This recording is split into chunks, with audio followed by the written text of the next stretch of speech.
दोस्तों, मैं Pradeep Kumar tutorial website dot com में आप सबका स्वागत करता हूं। दोस्तों, प्रीवियस वीडियो में हमने देखा था एंगुलर जेएस का बेसिक इंट्रोडक्शन देखा था, क्या होता है, किसने डेवलप किया है और इसकी थोड़ी बहुत हिस्ट्री हमने पढ़ी थी। आज के वीडियो में हम नेक्स्ट टॉपिक पे बात करेंगे, जो कि मैंने टॉपिक आपको ऑलरेडी बता दिया था प्रीवियस वीडियो में ही। वो आईवी कंपाइलर और व्यू इंजन में डिफरेंस क्या है, रेंडरिंग आर्किटेक्चर क्या है एंगुलर जेएस में, इसके बारे में हम इस वीडियो में देखेंगे। तो चलिए स्टार्ट करते हैं। स्टार्ट करने से पहले बता दूं, चैनल को सब्सक्राइब नहीं किया है तो काइंडली सब्सक्राइब कर लें। सब्सक्राइब करने के बाद बेल आइकन पर क्लिक करना ना भूलें लेटेस्ट अपडेट पाने के लिए। साथ ही साथ दोस्तों, एक छोटा सा अनाउंसमेंट आप लोग के लिए है कि जो आप हमारा कोर्स, जो हमारी वेबसाइट है course.tutorialwebsite.com, इसके जो ऐप हमने डेवलप किए हुए हैं, तो आप हमारे ऐप को यहाँ से डाउनलोड कर सकते हैं प्ले स्टोर से, या फिर आपको वीडियो के जो ये हमारा कम्युनिटी टैब है, इसके डिस्क्रिप्शन में यहाँ पे आप जाएंगे कम्युनिटी टैब में, तो आपको यहाँ पे ये लिंक मिल जाएगा ऐप का। तो आप डायरेक्टली इस पर क्लिक करके इस ऐप को इंस्टॉल कर सकते हैं अपने एंड्रॉयड फ़ोन में, ताकि आप फ़ोन के थ्रू भी आप इसे एक्सेस कर सकें। हमारे जितने भी कोर्स, हमारे जो भी लिस्टेड कोर्सेज हैं यहाँ पे कोर्स पे, तो यहाँ से आप सारे कोर्स को मोबाइल पे इजीली आप ऐप के थ्रू एक्सेस कर सकते हैं, रीड कर सकते हैं, सारा कुछ कर सकते हैं। ठीक है, तो आई होप ये ऐप आप लोग इंस्टॉल करेंगे और अपना फीडबैक भी देंगे इंस्टॉल करने के बाद, कैसा लगा है, आप कैसा एक्सपीरियंस हो रहा है आपको ऐप के साथ। अब बात करते हैं नेक्स्ट टॉपिक की, जो कि है आईवी कंपाइलर से रिलेटेड। तो मैंने यहाँ पे एक डॉक्यूमेंट रेडी किए हुए हैं, मैं ओपन करता हूँ डॉक्यूमेंट को। तो ये प्रीवियस वीडियो में हमने जो चीज़ देखा था एंगुलर 10 का, और जो बेसिक कॉन्सेप्ट थे, और बेसिक कॉन्सेप्ट यानी कि बेसिक इंट्रोडक्शन जो था वो हमने देख लिया था। अब बात करते हैं आईवी कंपाइलर क्या है और व्यू इंजन क्या है। तो दोस्तों, आपको अगर आपको नहीं पता है, आप फर्स्ट टाइम एंगुलर को सीखने जा रहे हैं, तो ये चीज़ें आपको थोड़ा बहुत नॉलेज होना ज़रूरी है। तो चलिए पहले इसको समझते हैं। बेसिकली क्या है आईवी कंपाइलर, जो है वो हमारा एंगुलर जेएस का 9 वर्जन जो है तब से आया हुआ है। उससे पहले एंगुलर 9 से पहले जो एंगुलर 8 तक था, तब तक हमारा यूज होता था व्यू इंजन। अब ये आईवी कंपाइलर क्या है, व्यू इंजन क्या है। बेसिकली जब हम कोई भी कोड लिखते हैं एंगुलर जेएस में, ठीक है, तो उसको कंपाइल करना होता है। जैसे रन करते हैं हम, तो कंपाइल होता है हमारा सारा कोड, और जो भी एंगुलर जेएस का कोड होता है वो पहले कंपाइल होकर कन्वर्ट होता है आपका जावास्क्रिप्ट में, देन आपको जो भी रन होता है और व्यू होता है आपको रिजल्ट। ठीक है, तो जो कंपाइलेशन का काम करता है वो एंगुलर 9 से पहले तक वो व्यू इंजन काम करता था कोड को कंपाइल करने का। ठीक है, लेकिन एंगुलर 9 से, यानी कि जो अपडेट वर्जन एंगुलर 9 आया था उससे अब तक, अब जो कंपाइलर यूज होता है वो आईवी कंपाइलर यूज होता है। कोड को आपको रन करना है, कंपाइल करना है, ठीक है, उसके लिए। अब बात करते हैं दोनों में डिफरेंस क्या है, क्या अंतर है दोनों में, और क्या ड्रॉबैक थे व्यू इंजन में जो कि आईवी कंपाइलर में इम्प्रूव किए गए हैं। ठीक है, तो सबसे पहले आईवी कंपाइलर का जो थोड़ा बहुत यहाँ पे डिस्क्रिप्शन मैंने लिखा उसको देखते हैं, पढ़ते हैं। आईवी कंपाइलर के जो डिस्क्रिप्शन में है, Ivy is the code name for Angular next generation compilation and rendering pipeline with the version 9 release of Angular. The new compiler and run time instructions are used by default instead of the older compiler and run known as view engine। Means कि जो angular इसका 9 version है उसमें आपका जो ivy compiler है उसको by default कर दिया गया है, ताकि जब भी आप एंगुलर 9 के बाद के जितने भी वर्जन पे हैं, 10 पे या 9 पे कोड लिखते हैं, कंपाइल करेंगे तो बाय डिफ़ॉल्ट वो आईवी कंपाइलर के थ्रू ही कंपाइल होगा। ठीक है, जो कि 8 से 8 तक हमारा व्यू इंजन काम करता था, वो अब आईवी कंपाइलर करेगा। With Ivy, you can compile components more independently of each other. This improves development times, since recompiling an application will only involve compiling the component that change. Ivy also has very big focus on tree shaking। तो यहाँ पे दो point आप आए होंगे, एक तो tree shaking क्या है, और ये जो यहाँ पे बता रहा है recompiling an application will only involve compiling the components that change. तो पहले क्या होता था दोस्तों, जैसे हम एंगुलर 9 से पहले तक 8 तक जब भी कोई आपने एप्लीकेशन बनाया, चाहे वो बड़ा एप्लीकेशन हो या छोटा एप्लीकेशन हो, जब उसको कंपाइल करते थे तो व्यू इंजन कंपाइल करता था, और सपोज कोई बग्स आ गया, कोई प्रॉब्लम हो गई, तो आप क्या करते थे, कुछ चेंज करते थे कोड में। ठीक है, सपोज आपने कुछ एक फाइल में चेंज कर दिया, एक बड़ा एप्लीकेशन है आपके पास और उसमें काफ़ी लाइब्रेरी हैं आपके यूज हो रहे हैं, काफ़ी पेजेज हैं, तो जब आप कोड रन करते हैं, कंपाइल करते थे, तो व्यू इंजन में क्या होता था, अगर आपने कुछ चेंज करके दोबारा से अगर कंपाइल किया तो फिर से आपका सारा का सारा कोड कंपाइल होता था। इसमें क्या होता था, आपका रन टाइम, जो आपका रन टाइम होता है, फुल यूज करता था एंगुलर जेएस। तो एक तो टाइम लगता था आपका, और फिर से अगर कोई बग्स है तो वो फाइंड करने में टाइम लगता था साथ ही साथ। ठीक है, तो अगर आपने कोई चेंजेस किए, किसी एक फाइल में भले ही चेंजेस किया हो, तो होना क्या चाहिए, सपोज़ आपके पास एक लाइब्रेरी है पूरा एप्लीकेशन में, काफ़ी अच्छा खासा लाइब्रेरी की फ़ाइल्स हैं और 8 से 10 फ़ाइल हैं, सपोज़ मान के चलते हैं नॉर्मल कोडिंग की फ़ाइल्स आपके पास हैं और किसी एक फ़ाइल में आपने चेंज किया और कंपाइल करें, तो उसके लिए सारा का सारा कोड रिकम्पाइल हो, ये एक अच्छी बात तो है नहीं, क्योंकि इसमें टाइम भी लगता है और रिजल्ट आने में भी आपको दिखने में भी टाइम लगता है। तो ये चीज़ें जो थी आपका एंगुलर 8 तक, वो आईवी कंपाइलर के आने से इम्प्रूव हो गई है। मीन्स कि आईवी कंपाइलर में अब क्या होता है, सपोज़ आप एप्लीकेशन बनाएँ, ठीक है? आपने उसको एक बार कंपाइल किया, कंपाइल करते समय किसी एक फ़ाइल में प्रॉब्लम आ गई, मान के चलिए कोड में कोई दिक्कत है।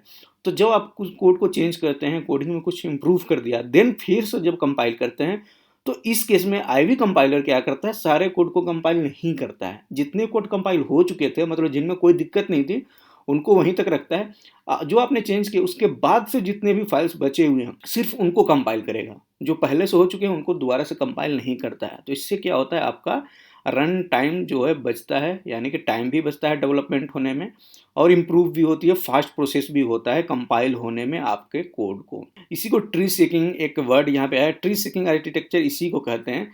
कि जैसे आप नीचे अभी आपको मैं बताऊंगा ट्री शेकिंग के बारे में, ठीक है, प्रॉपरली हम नीचे अभी समझेंगे। अब यहाँ पे देखिए कुछ पॉइंट्स हैं फॉर बोथ और लार्ज ऐप के लिए। जब आप आईवी कंपाइलर यूज करते हैं तो आपकी जो बंडल साइज, मतलब सपोज आपका कोड है सिस्टम, उसमें काफ़ी सारी लाइब्रेरीज हैं, आपकी फाइल्स हैं, कुछ लाइब्रेरी ऐसी भी हैं जो कि काम की नहीं है, उसको यहाँ पे क्या करता है, इम्प्रूव करता है। मतलब आप जब बंडल क्रिएट करेंगे, बिल्ड क्रिएट करेंगे इस एप्लीकेशन का, चाहे वो लार्ज एप्लीकेशन हो या स्मॉल एप्लीकेशन हो, जब आप बिल्ड क्रिएट करते हैं तो उसकी बंडल साइज को इम्प्रूव करता है आईवी कंपाइलर। मीन्स कि जो कोड आपके काम की नहीं है उसको रिमूव करके सिर्फ वही कोड बंडल करता है, यानी कि बिल्ड करता है, जो कि आपके एप्लीकेशन में यूज हो रही है।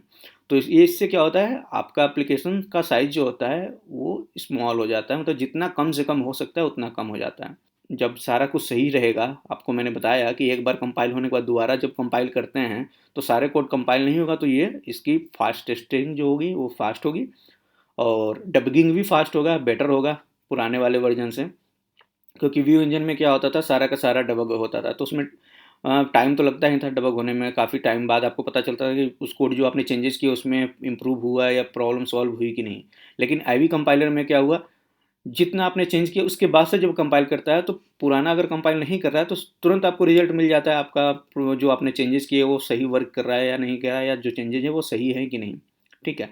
आईवी कंपाइलर एक काम और करता है, इनेबल हो गया है आईवी कंपाइलर में एओटी, ए मतलब ahead of time compiler on by default fix error on run time. मतलब एओटी का काम क्या होता है, बेसिकली ये समझिए। एओटी क्या करता है कि जैसे आप एप्लीकेशन को रन करते हैं, सपोज मान के चलिए कोई एप्लीकेशन है, आपने लार्ज हो या स्मॉल कोई भी एप्लीकेशन है, आपने कंपाइल करना शुरू किया, तो आपके पास कोई एक ऐसा कोड है, मतलब किसी कोई एक फाइल है जिसमें कोई वर्ड ऐसा है या कोई एक वेरिएबल आपने डिफाइन किया है जो कि आप यूज नहीं कर रहे हैं, ठीक है, या कोई प्रॉब्लम आ गई, तो आपको वहाँ पे एरर डबग करके देगा कि इस फाइल में एरर है। जब तक आप उस एरर को सॉल्व नहीं करेंगे, फिक्स नहीं करेंगे, आगे के कोड को वो रन नहीं करेगा। पहले क्या होता था कि जब आप कंपाइल करते थे तब आपको कुछ अगर फाइल में एरर है या दिक्कत है वो पता नहीं चलता था। जब एप्लीकेशन को आप रन करते थे तब आपका कोड में अगर कोई दिक्कत होती थी तो आपका कोड रन टाइम में प्रॉब्लम करता था और आप एप्लीकेशन फट जाता था उस केस में।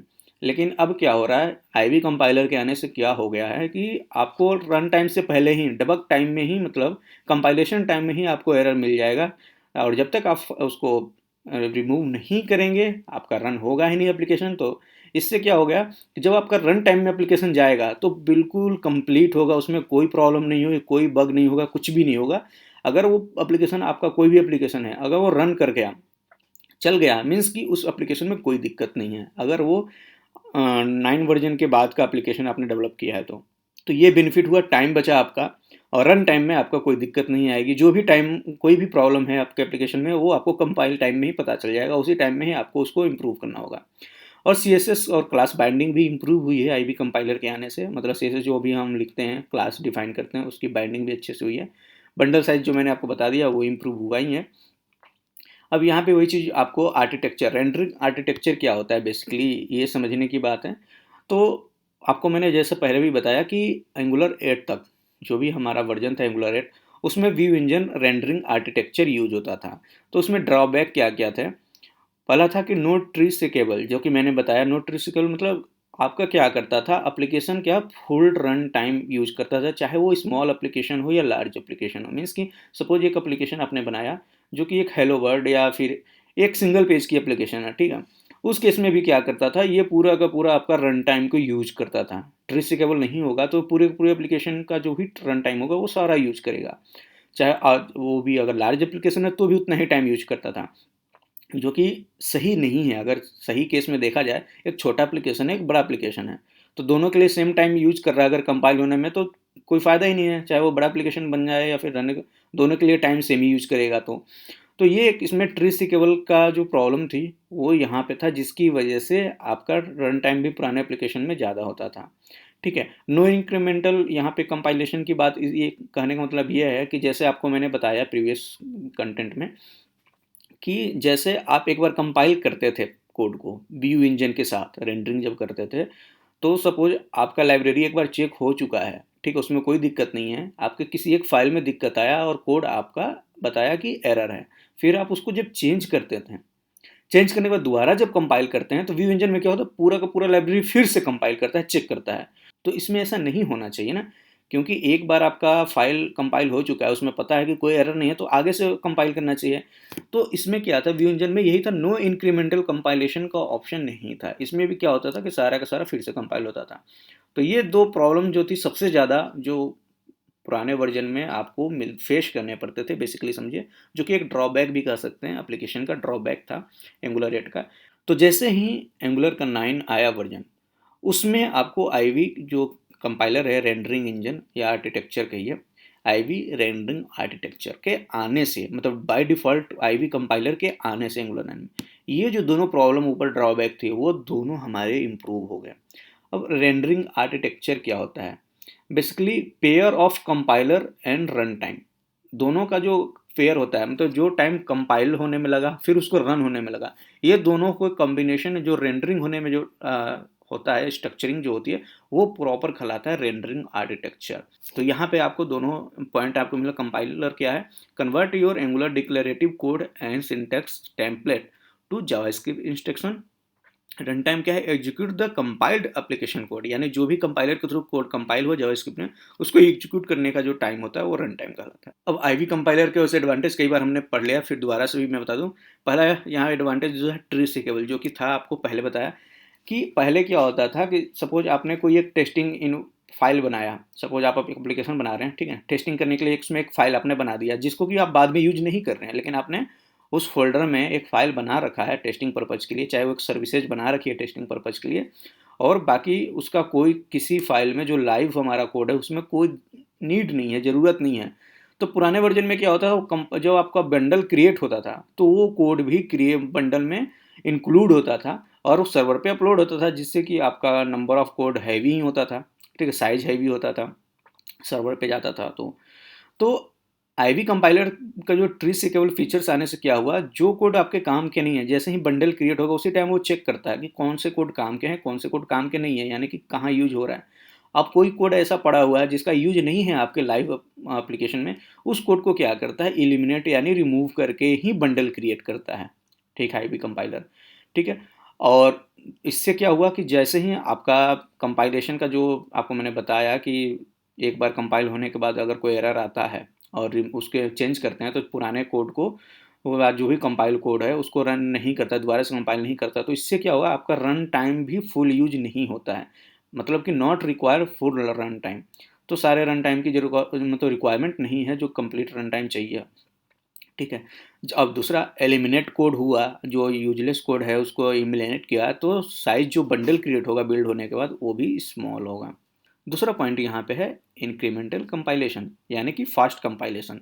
फास्ट क्यों हुआ, कि जैसे आपने एक बार कंपाइल किया, कोई कोड में एरर आया, आपने कोड को चेंज किया, जो भी एरर था उसको रिमूव किया और दोबारा से कंपाइल कर रहे हैं, तो पूरा कोड कंपाइल नहीं हो रहा है, जहाँ से एरर था उसके बाद का कंपाइल कर रहा है, तो हमारा पुराना कोड कंपाइल नहीं हुआ, तो हमारा टाइम बचा, फास्ट होगा ना रन, क्योंकि पुराना कोड की ज़रूरत ही नहीं है। मान लो 5 पेज आपके पास हैं, 4 पेज ऑलरेडी रन हो चुका है, ठीक है, 5वें में कोई दिक्कत आ गया, तो 5वें में आपने चेंज किया, तो चारों फाइल अगर रन नहीं कर रहा है, सिर्फ 5वां फाइल आपका रन कर रहा है, तो फास्ट ही करेगा ना।